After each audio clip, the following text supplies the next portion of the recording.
এয়া আজি অকল পলাশবাৰী নহয়, অসমৰ বহু অঞ্চলতে এই সমস্যাবিলাক লাহে লাহে বাঢ়ি আহিছে। হাতী মানুহৰ সংঘাতৰ কাৰণে এইবাৰ আমাৰ যদি বাজেটখন চাই তাতো দেখিব যে আমি সেই ধৰণৰ পৰিকল্পনা কিছু কৰিছোঁ যে আমি কেনেকৈ হাতী মানুহৰ সংঘাতৰ মানুহ আৰু হাতীয়ে সহাৱস্থান কৰি কেনেকৈ জীয়াই থাকিব পাৰি বা দুয়োটাই সুন্দৰভাৱে জীৱন যাপন কৰিব পৰা কি ব্যৱস্থা, তাৰ কাৰণে আমি হস্তি সংগী হিচাপে কেনেকৈ চলাব পাৰোঁ এই ধৰণৰ কথা এইবাৰ বাজেটত কোৱা হৈছে।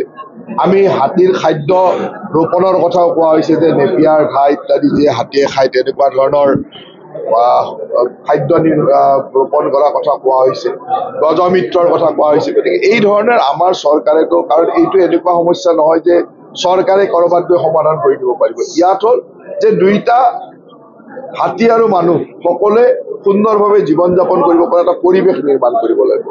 নিশ্চয়কৈ হাতীৰ সংখ্যাও বৃদ্ধি হৈছে, বনাঞ্চলো কমি আহিছে, হাতীৰ খাদ্য নোহোৱা হৈছে, গতিকে জনাঞ্চললৈ আহিছে। গতিকে আমি হাতীক এই পৰিমাণৰ খাদ্যও দিব লাগিব আৰু তাৰ কাৰণে মানুহে এতিয়া নতুনকৈ চিন্তা কৰিব লাগিব। গজমিত্ৰই হওক বা অসমত এনেকুৱা হৈছে যে নেপিয়াৰ ঘাঁহ লগাইও হাতীৰ সমস্যাৰ পৰা আমি সমাধান পাইছোঁ। সেই যিবিলাক ছাকচেছফুল মেথড এইবিলাক ইয়াতো এপ্লাই কৰিব লাগিব।